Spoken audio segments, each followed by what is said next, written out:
Hi guys. Okay, CKLA lesson. It is lesson 4, and I think this one's going to be pretty short. There's not very many pages. Okay, so the vignette starts on page 78, but the vocab for it is on page 87. Okay, so I'm on page 87. You should be too. Okay, let's go over the vocab before we read it. We want to know what all these words mean before we get to them in the vignette. So, first words, Madam Butterfly. Okay, and that's a noun. So, Madam Butterfly means, or it is, a famous opera in which the title character falls in love with a man who betrays her. Okay, so betrays her means like tricks her or does something wrong and leaves her, or, you know, you've heard of betrayal, right? Okay, so that is an opera. An opera is like a play, but they're singing, you know, opera singing. Like, I'm not going to give you an example of that right now because that would be embarrassing. Okay, so Madame Butterfly is an opera. And opera is a musical performance in which all the words are sung. Okay, so it's not just like a musical, you know, like Disney movies or kind of musicals. They have songs in them to tell the story, but the whole thing, all the words are sung in an opera. And if you don't know what opera singing is, ask your parents or YouTube it because it's kind of hilarious and impressive. They're really great singers. Okay, rosebuds is a noun. They are small, young roses before they become full flowers. So we kind of know about this from our science unit on plant structures. So before the flower fully like blooms and opens, if it's still tightly kind of enclosed in those little sepal leaves, you know, the little protective leaves, then it's still a rosebud. Okay. Next words, smart cookie. Okay, it is an idiom. That's the part of speech it is. It means clever person. So it's not literally a cookie. It's not an intelligent cookie that you eat, right? Idiom is something that means something deeper than what it really is. So smart cookie means a clever person. So if someone calls you a smart cookie, it's a good thing. It means that they think you're clever, you're smart. And last word, velvety. It's an adjective. Like velvet, a soft, expensive fabric. So it's like soft and kind of plush feeling. So maybe you have like a pillow or a stuffed animal or a couch or something that's made with that kind of fabric, okay? So velvety just means like soft. I always want to say like velvety means it feels like velvet, and that's what they said, so that's funny.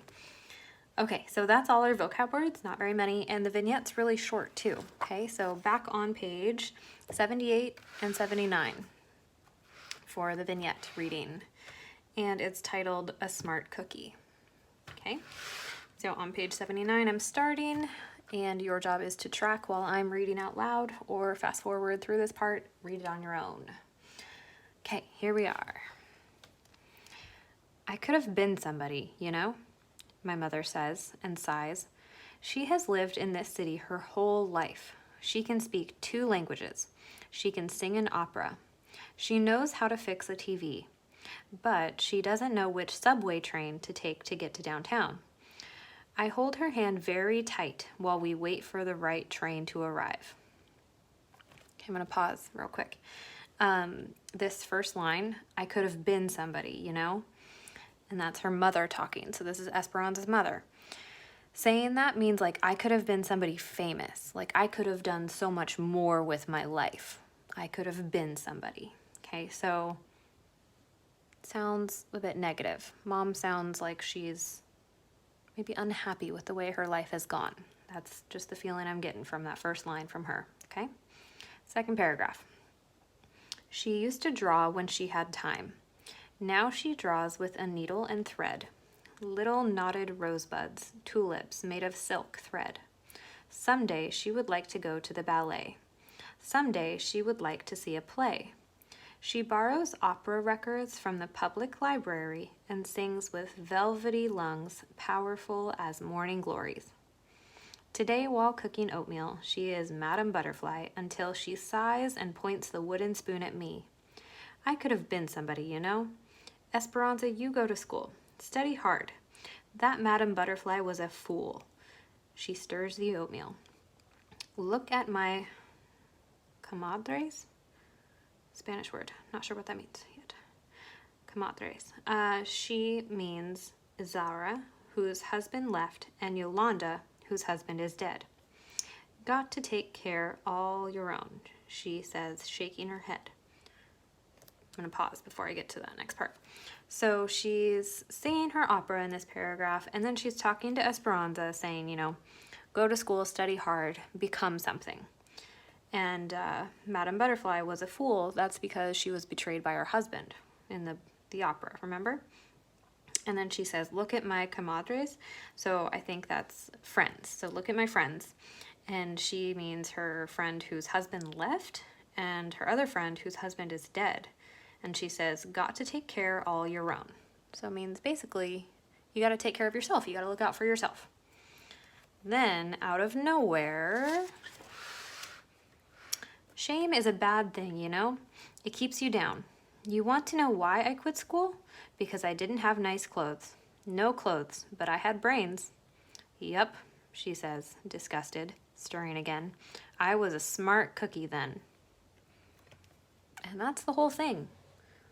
So it's a bit confusing. We'll talk about it. We'll go through it. But the first page of instructions is on page 82, and it's about that vignette. So it says, turn back to the vignette at the beginning of the lesson, placing quotation marks around all the dialogue. Remember to close quotation marks when the person has finished speaking. Okay, oh, and then it does tell us down here. I thought so. Comadres is a Spanish word that means female friends. So, like I've been doing in the other vignettes, we're going to put our quotation marks where they belong, because it's a little bit confusing where they belong here. Okay, so, right in the very beginning, I could have been somebody, you know? That needs quotation marks, because that's something her mother said.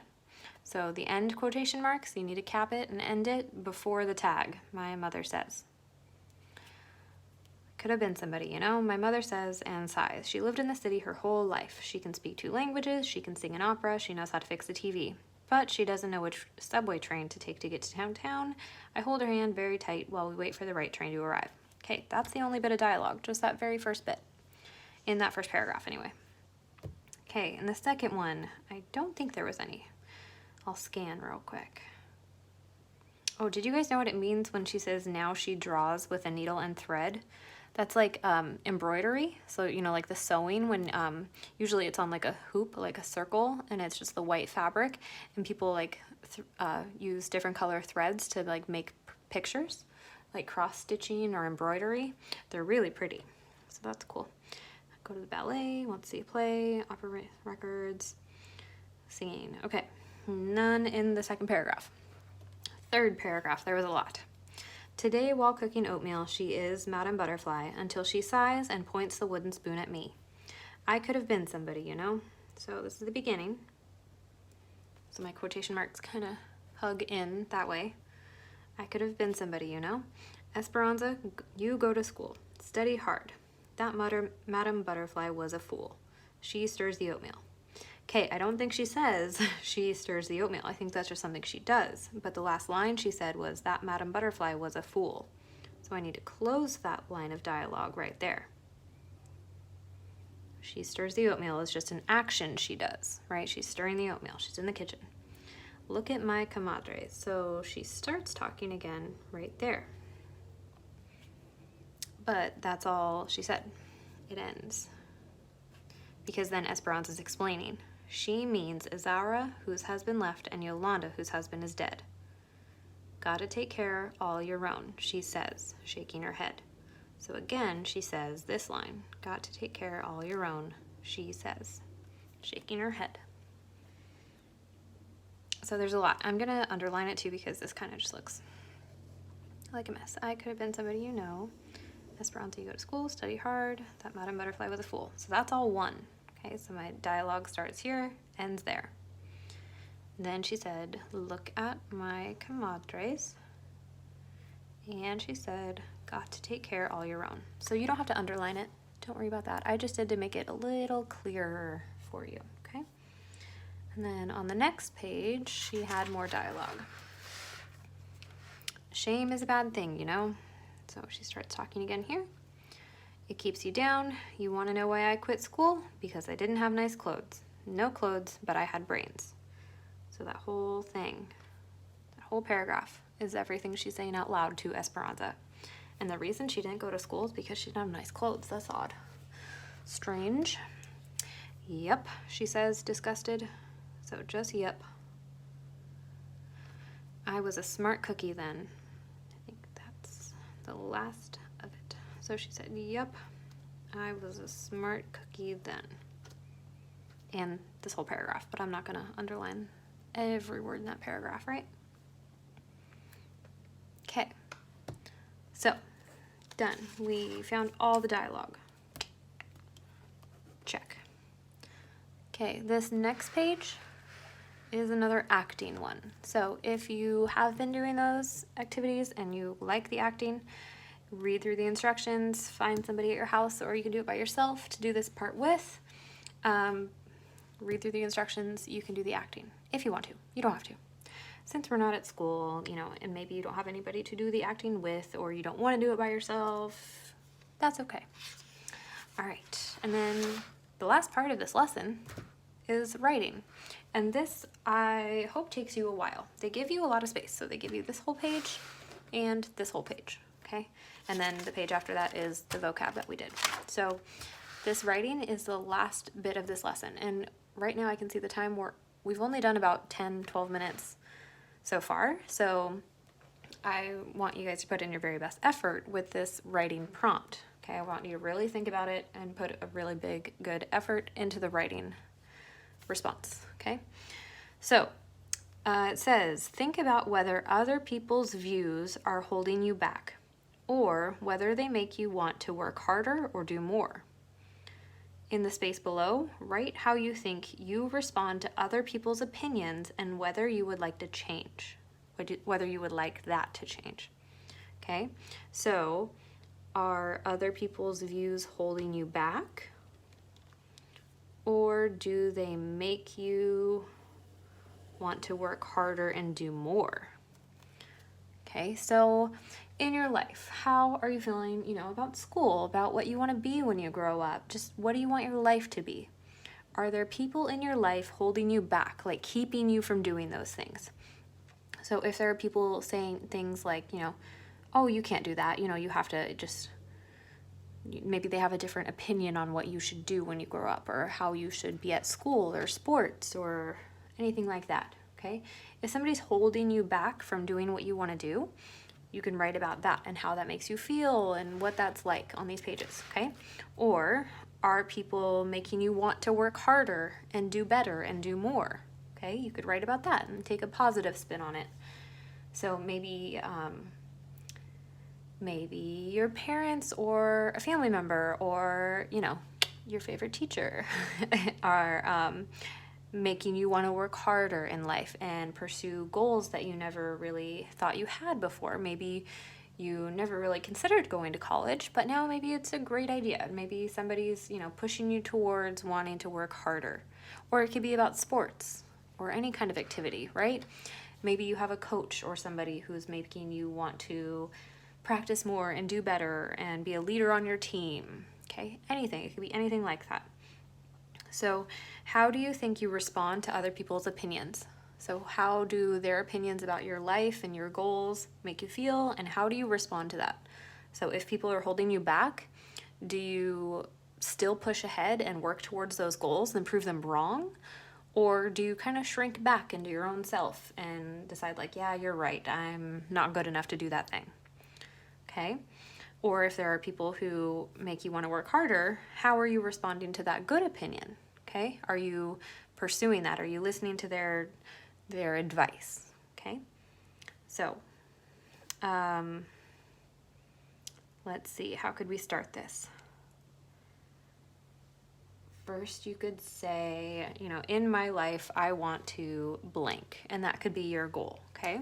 So I'll give you a sentence starter if you want to use it. You definitely don't have to. In my life, I want to ... And you could write, you know, your goals for your life, or maybe it's just a certain sport or just something you want to do this year. You know, it can be any kind of goal you have. Okay, so you could use that for a sentence starter, or you could say, my goal is ... So either one of those could start your story or your response, okay? And then after you explain what your goal is and what you want to do in your life, you could say, you know, my mom's view about my goal is, or somebody's view, okay? So, my blanks. So maybe it's your mom's or your dad's, your teachers, your brothers, your sisters, your grandmas, somebody, my coach, something. My blanks, that's apostrophe S, my blanks, opinion or views, blanks, views about my goal. Goal is GOAL. My mom's view about my goal is ... So maybe in my life I want to go to college. I've done that, but just as an example. So in my life I want to go to college and become a teacher. That's what I'll write about up here. But maybe my mom's view about my goal is that I shouldn't go to college, that instead I should stay home and have lots and lots of children to make her a grandma. That's real. She wants grandkids. Okay, so you could write about something like that. I mean, not exactly that, because that's an example. Maybe it's my goal is to be the best on my basketball team or the best teammate on my basketball team. And my coach's view about my goal is that he or she wants that goal for me too, and they're making me want to work harder for that goal, okay? So you have a couple sentence starters, and then later on to explain the person's viewpoints, you can use that kind of sentence starter as well. So you have this page to explain your goals, and this page too, to explain how somebody in your life values your goals. Do they make you want to work harder, or are they holding you back from achieving those goals? All right, good luck. Let me know how the writing goes. I'm curious to see what your goals are and how your family members or important people in your lives are helping you achieve those things. After you finish that, you'll be ready for lesson 5. See you guys.